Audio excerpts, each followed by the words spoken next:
The ice breaks before you understand what the sound is. One crack, sharp as a snapped bone, and then the river has you. The cold is not like anything you have words for. It punches the air out of your chest. Your furs, the same furs that kept you alive all winter, turn into stones, dragging you down. You claw at the edge. The ice keeps snapping off in sheets. And somewhere above the roar, you can hear your own voice making sounds you have never made before. Then your hand finds rock. You pull. You are out, on your knees on the frozen bank, steam pouring off your body into the gray air.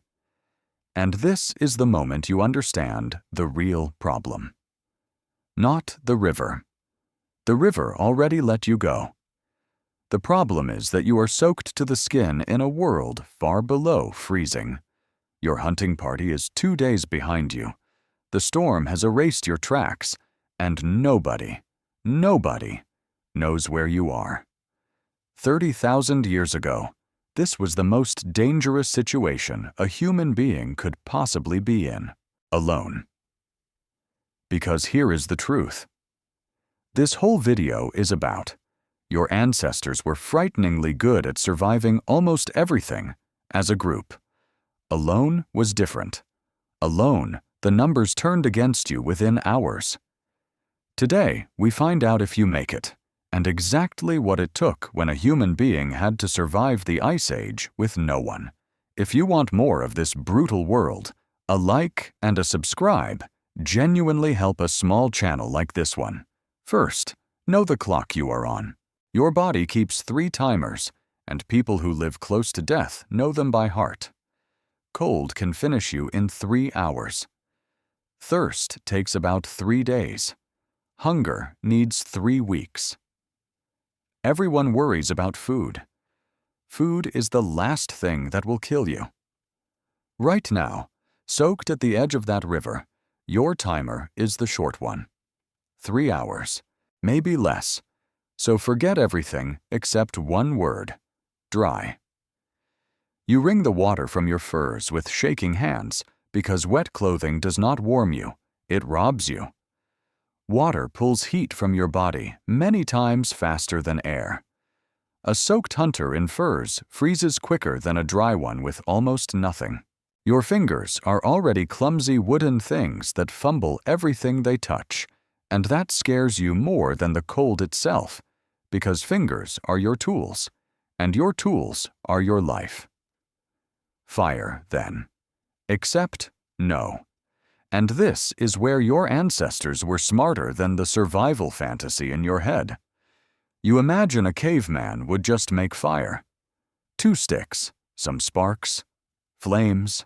The truth is that starting a fire from nothing, in wind, with wet hands and wet wood, is brutally hard even for a master. That is exactly why hunters carried fire with them. A live ember packed in moss inside a horn, fed and guarded like a newborn. Yours went into the river. Trying to birth a new flame right now, in this wind, would burn your 3 hours for nothing. So you do what the old ones taught you. You give up on fire, and you build a shelter instead. Shelter beats fire. It always did. There is a snowdrift packed hard against a fallen tree. You dig into the side of it with your numb hands and a flat stone, hollowing out a pocket barely bigger than your own curled body. Snow, the same snow trying to kill you, is full of trapped air, and trapped air holds warmth. Wolves know it. Bears know it. Your people have always known it. Before you crawl in, you rip armfuls of branches from the deadfall and pile them thick on the floor of the hollow, because the frozen ground is hungrier than the wind. The earth will quietly drink the heat out of a sleeping body all night, and the sleeper never feels it happening. You crawl inside. The wind stops. That is all. The wind just stops, and it feels like mercy. Night 1 is not sleep. It is 100 small wakings, knees against your chest, hands jammed into your armpits, listening. Out there in the dark, something moves along the riverbank, unhurried. Every animal in this land can smell that you are alone. Herds survive because many eyes watch. Predators are patient mathematicians, and a lone animal, any lone animal, is the easiest problem they ever solve. Tonight, you're not a hunter. You're a stray. Dawn comes thin and blue, and thirst arrives with it. Here is what your body wants you to do. It wants you to eat snow. You're surrounded by frozen water. Your mouth is glue. Just eat it. And this is one of the oldest deadly mistakes in the cold. Snow in your mouth melts using your heat. Mouthful after mouthful, it lowers the fire inside you, the very fire keeping you alive, and it barely gives you any water at all. People have chilled themselves into the ground this way, dying of cold while trying not to die of thirst. So you do it the patient way, the way you watched the old woman do it when you were small. You pack snow into a fold of hide and push it inside your furs, against your body, but not your skin, and you walk while your own warmth slowly turns it to water. You drink it in sips. It tastes of leather and smoke. It is the best thing you have ever drunk. And you need to walk because your ankle has been telling you something all morning, and it is getting louder. The river twisted it. Each step is a small flash of white behind your eyes. In the group, this is nothing. In the group, you lean on a shoulder, someone carries your pack. You ride out 3 slow days by the fire while the old woman wraps the joint and the children bring you food. The group is how humans made injuries survivable. Out here, the same ankle is a countdown. If it swells until you cannot walk, this valley is where you stay forever. Nobody is coming. Nobody knows. This is what alone actually meant. Not loneliness. Arithmetic. Every small problem, a twisted joint, a fever, a lost mitten, gets promoted to deadly the moment there is no one beside you. Now for the part of this story you would rather not know. At the bottom of your pack, wrapped in hide, there is a lump of old animal fat. Rancid. It smells like death's own pantry, sour and thick, the kind of smell you taste. You dig your fingers into it and you smear it on your face, your lips, the backs of your hands, every strip of skin the wind can reach. Because grease does what skin cannot. It shuts the door on the wind. It slows the frost that has been quietly biting white patches into your cheeks. Your eyes water from the stench of yourself. Warriors of the cold did this for thousands of years. Pretty is for summer. The smell means you get to keep your face. Late on the second day, the thing that has been pacing you finally decides to be seen. Wolves. 3 of them, out on the open snow, moving the way wolves move when they are not hunting yet, just asking questions. They have been reading you since the river, the limp, the slow hands, the fact that no other human scent walks beside yours. They are not vicious, and they are not evil. They are careful accountants, and every hour your ledger looks worse. Here is what your ancestors knew that you need right now. You cannot outrun a wolf, and you cannot outfight 3. What you can do is refuse to be prey, because for a predator, everything is a calculation of cost. A deer that runs is food. A strange upright creature that plants its feet, makes itself huge, and roars back is a question mark, and question marks are expensive. Predators do not gamble on question marks when easier meals exist. Every child of your people learned this before they learned to swim. You do not run. Running casts the vote against you. So you back yourself against the rocks, drag yourself up to your full height on the screaming ankle, raise the spear in one hand and your open fur in the other, so your outline doubles in size, and you empty your lungs at them. The sound that comes out of you is barely human. You bang the spear against stone. You shout your own name, your father's name, anything, sound and size and defiance. The lead wolf stops, weighs it, looks at this loud, tall, unafraid thing that refuses to behave like food, and somewhere in that cold, clever head, the price goes up past what a maybe meal is worth.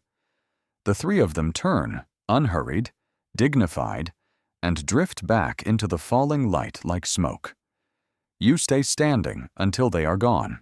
Then your legs quit and you sit down hard in the snow, shaking, alive, and you laugh once, alone in a white world, because the bluff held. You had nothing left behind it. Day 2 bleeds into a second night, and the second night is where the cold stops fighting fair.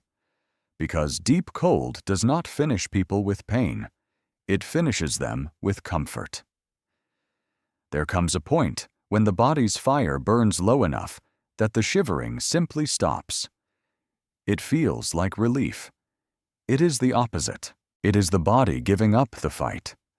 Then comes a warmth that is not real, a soft, drowsy heat spreading through you like sunrise, and a voice that says you have done enough. Sit down against this rock for a moment. Just rest your eyes. Hunters found friends like that sometimes, sitting in the snow with their furs loosened and their faces peaceful, looking for all the world like men who had lain down in a meadow. The warmth comes for you at the tree line, and it is so gentle you almost thank it. What saves you is not strength. It is a voice you carry. The old woman, 20 winters ago, holding your small face in her cracked hands. The cold lies, child. When it starts being kind to you, that is when you run. You are 7 years old again for one heartbeat. Then you're up, cursing, stamping, slapping your own chest, swinging your arms in circles, forcing the blood to move, forcing the fire to stay lit. You walk. You keep walking. Movement is the only furnace you have left. And here is the thing to understand about that voice. Everything that has kept you alive for 2 days came from someone. The snow hollow, from your father. The hide trick for water, from the old woman. The grease, from a hunter with a ruined face who learned it too late. The warning about the kind warmth, from her again. Alone is the wrong word for what you are. You are one man carrying an entire people in his head. That was the real inheritance, not the spear. A library, memorized, generation by generation, because there was no other place to keep it. On the third morning, the storm finally exhausts itself, and the world goes still and blinding white. And now knowledge gets its chance to shine, because a lost man dies, and you are not lost. You never were. You know this land the way you know a face. That notch in the ridgeline is the one that stands over the winter camp, the river you fell into. You know where it bends. Your people read 100 miles of frozen ground, like a story they have heard all their lives, every hill a word, every stand of pines a sentence. You turn your back to the notch, follow the long slope down, and walk your screaming ankle through the morning. The smell reaches you before anything else. Wood smoke, thin and sweet on the wind. Then the dogs of the camp. Then shouts, then running figures, and then you are surrounded, gripped, half carried. Someone is crying. Someone is laughing. The old woman is already snapping orders about the fire and hot food and your foot. You made it. 3 days. You're one of the few. Because that is the honest ending. Most did not make it. The archaeologists who read old bones can tell you what your people already knew. A human alone in the Ice Age was a human on borrowed time. And your ancestors understood that so deeply that they built their whole world around one rule: never be alone. The worst punishment they had, worse than any beating, was exile. Being cast out. To us, it sounds mild. Just leave and live somewhere else. To them, it was execution with extra steps, and everyone knew it. The wilderness was the executioner. So when you hear that humans are social animals, understand it was never about company. It was the survival technology. The group was the wall, the medicine, the memory, and the second chance. You made it back because you carried them with you the whole way, and 30,000 years later, that has not changed as much as you think. You're still not built to face the cold of the world alone. None of us ever were.